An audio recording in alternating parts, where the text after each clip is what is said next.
Now April marks Immigration Month, a time for some to celebrate and reflect on the heritage of their ancestry, and others to continue the fight for acceptance, social justice, and citizenship. NAZ Today reporter Xavier Rangel learns more about what efforts are being made locally here in Arizona to recognize the month's significance. NAU will be screening Two Americans, a documentary that follows an immigration case in Maricopa County here in Arizona. Right now I'm joined via Skype by journalist and director Valeria Fernández. Thanks for joining me, Valeria. Thank you very much. So I wanted to ask, can you briefly tell us what this movie's about?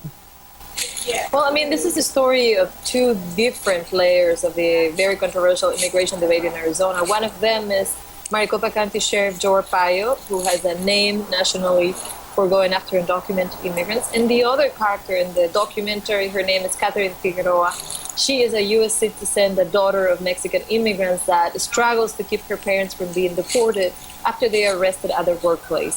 So for several years, we follow the story of the family, and we follow Sheriff Xavier as he tries to fight some of the allegations of abuse of power and civil rights violations that sort of start to sprout around him. And two different stories, two different sides of a very controversial debate of immigration in Arizona. Right, and how important was it for you to get both sides of this debate?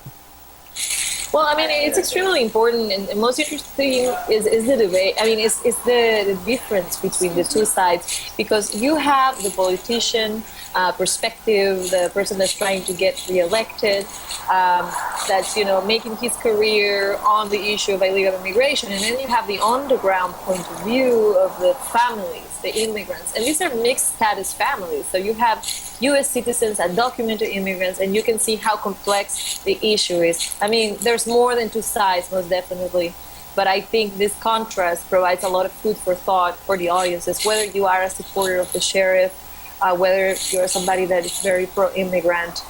We really get into these very different worlds, the world of a politician and the world of an immigrant family. So what do you think, or what do you hope is the most important thing that people take away from this film? I think that it's important to understand the human costs that the local and state immigration policies have on families, the impact that those policies are having in the economy. We know that Arizona was subjected to a boycott, but we also know that hundreds of thousands of immigrant families and their U.S. citizen relatives left the state. That was a gigantic hit economically for Arizona. And then it's also important to understand, as voters, the importance of being informed and understanding what really lies behind politicians and their message. So it's a very big debate and very controversial. I want to remind everybody that Two Americans will be airing on Thursday night here at NAU. So thank you, Valeria, for being here. And for more information, you can check out our website, naztoday.com.